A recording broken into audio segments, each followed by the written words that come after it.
S.S.S. Shalach, Tov Shin, Pei Gimel. Once again, we want to mention it's Parsha Shalach in Chutz La'aretz. This week in Eretz Yisrael, they're already up to Parshas Koirach. And really, there are a lot of lessons to be learned between this week and next week. We try to pack in as much as we can as far as these great lessons and themes that need to be learned out of the Parshiyos.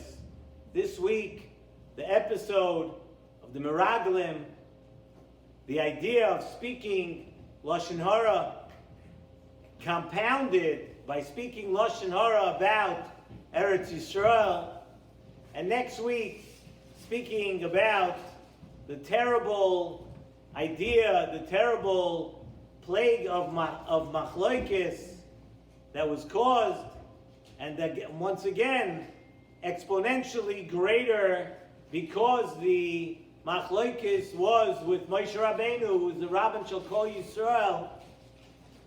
But in this week's Parsha, we'll speak now a little bit about the Meraglim. And what happened, as you all know, the Meraglim went into Eretz Yisrael to scout out Eretz Yisrael, and they came back and they described Eretz Yisrael in a very, very negative way. And sometimes even if you don't say such negative things, but just the tone of your voice and the way you say it and the audience that you're speaking to and all those kind of things compound the terrible sin of Lashon Hara. And what the Meraglim were saying, they were saying that the land of Eretz Yisrael was an Eretz Oicheles Yoshveh, a land that consumes and eats its inhabitants, and that Eretz Yisrael was full of these giant people that we'd never be able to win over and conquer. And well, a couple of different things. You look through the Parsha, very negative things that they said about Eretz Yisrael. But there were two people, as we know. There was Yeshua ben Nun and Kalev. They spoke up and they pushed back. And they were really upset about what the other Meraglim had said. They had spoken Lashon Hara about Eretz Yisrael, enough so they were so upset that the Torah tells us that they tore their garments in despair. They were so upset, so beside themselves. How can you say this about Eretz Yisrael? HaKadosh Baruch Hu is on our side, and Hashem will be with us. He was with us. He took us out of Mitzrayim. He does so many nisim for us. How do we doubt that HaKadosh Baruch Hu would take us into Eretz Yisrael, conquer everyone that needs to be conquered? Kalev and Yeshua were quite upset about it. And they argued with what the other Meraglim said, and they said something very interesting. The Torah tells us they didn't just turn around and say, oh, you say Eretz Yisrael is bad, so we say it's good. No, the Torah tells us they said much more than that. They said about the land of Eretz Yisrael, Toivah ha'aretz me'oid me'oid. Not just that Eretz Yisrael is a good place, but Eretz Yisrael is exceedingly good. Extremely, extremely good. And of course, if they were saying this about Eretz Yisrael, we know they were not referring to how aesthetically beautiful Eretz Yisrael is, although we know that Eretz Yisrael is the most beautiful of all lands in the world, but that's not what they were talking about. What they were talking about is that the level of ruchnius that they would be able to attain in Eretz Yisrael does not exist anywhere else in the world. And the Nesivos Shalom brings the Torah Sa'avois, who brings from the Saba Kadishim Milechovich, Zechus HaYogan Aleinu, And he says that the words Tovah Haaretz, Ma'oid Ma'oid, in particular, those words of Ma'oid Ma'oid, you know what they allude to? They allude to the famous Mishnah in Pirkei Avos, Perek Dalet. The Mishnah tells us one of the midos, the way a person should act. Mishnah Pirkei Avos, Ma'oid Ma'oid Heve Shefal Ruach. That a person has to be humble. A person has to be not just humble, you have to be exceedingly humble. Ma'oid Ma'oid Heve Shefal Ruach. And says the Saba Kedisha Milechovich, he says, it says those words Ma'oid Ma'oid in our parsha, Tovah Haaretz Ma'oid Ma'oid. And the Mishnah in Pirkei Avos also says Ma'oid Ma'oid Heve Shefal Ruach. And he says that it's a lesson that is being taught to us, that the only people who really can inherit Eretz Yisrael, the only people that Eretz Yisrael is really given to, is those who are exceedingly humble.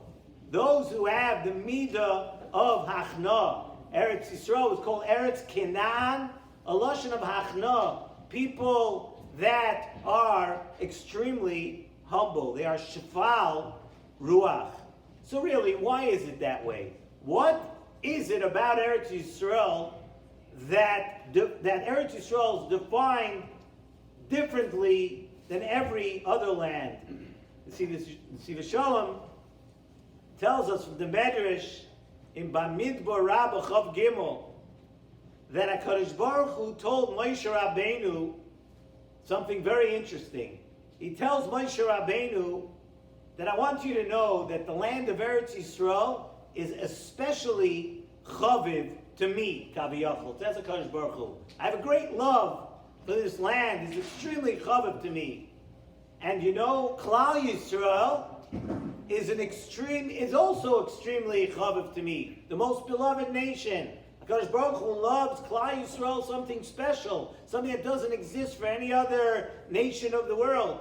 So Hashem told Moshe Rabbeinu, hey look, I have a land of Eretz Yisrael that's extremely chaviv to me, and Klal Yisrael is very chaviv to me too. So you know what? He told Moshe Rabbeinu, the Medrash says this, let me bring in the nation that I love to the land that I love. Let me bring the nation that's chaviv into the land of Eretz Yisrael, which is chaviv. Okay, so what does this really mean? What does it mean, first of all, that HaKadosh Baruch Hu loves land? What are we saying over here? It certainly does not mean that HaKadosh Baruch Hu, as we said, it doesn't mean that HaKadosh Baruch Hu likes the gashmias of the country, of the land of Eretz Yisrael per se. Although HaKadosh Baruch Hu does love the land of Eretz Yisrael, but it can't be just about the beauty of the gashmias in Eretz Yisrael.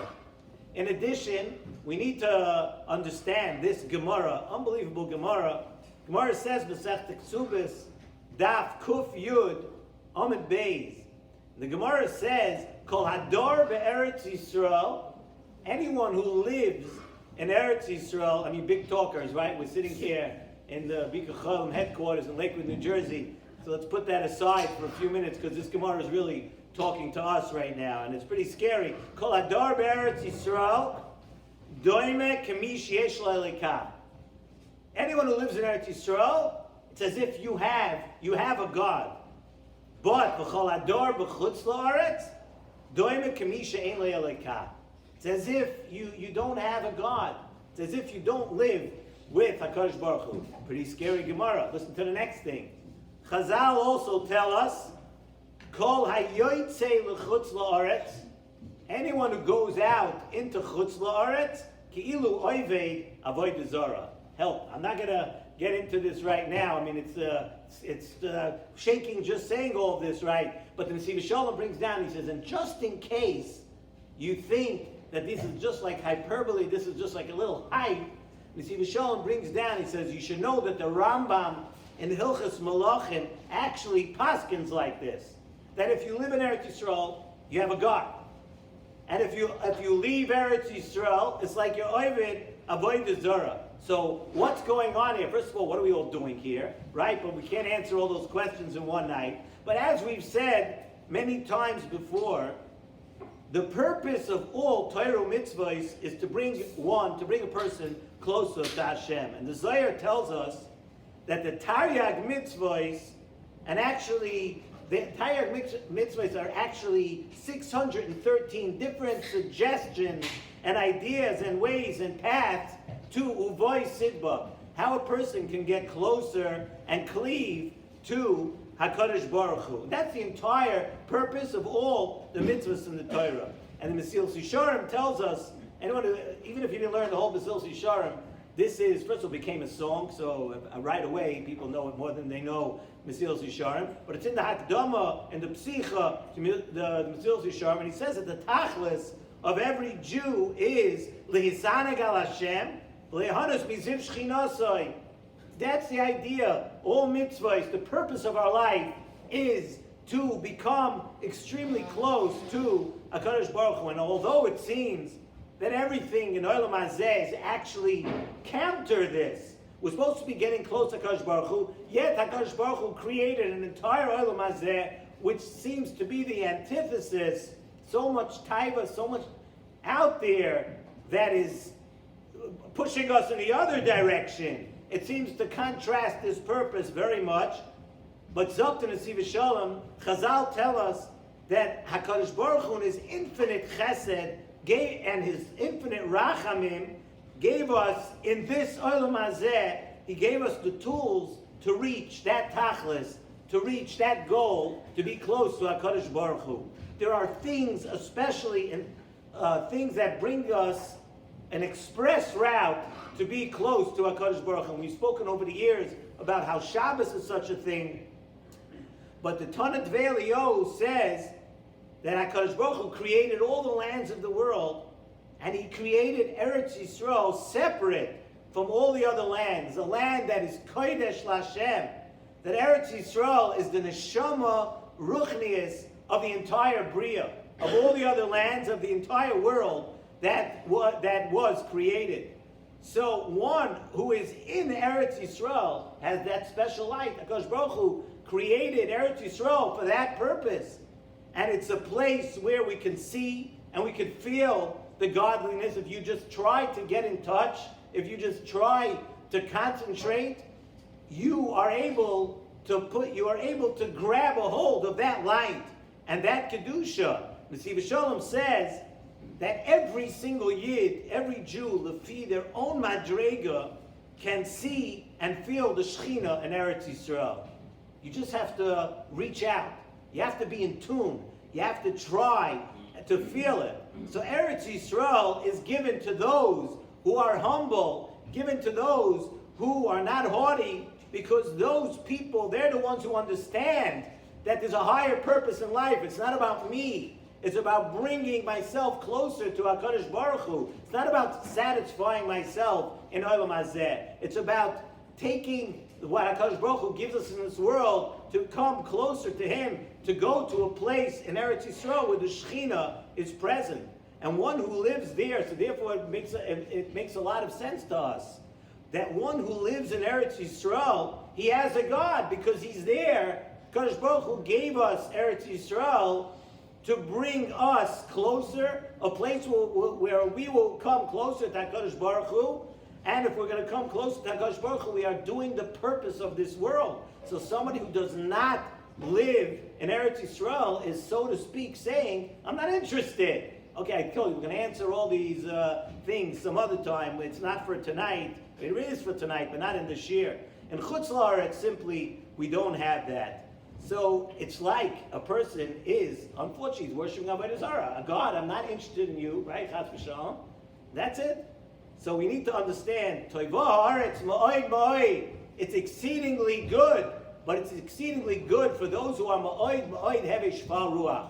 For those who are humble and understand that it is all about coming closer to HaKadosh Baruch Hu.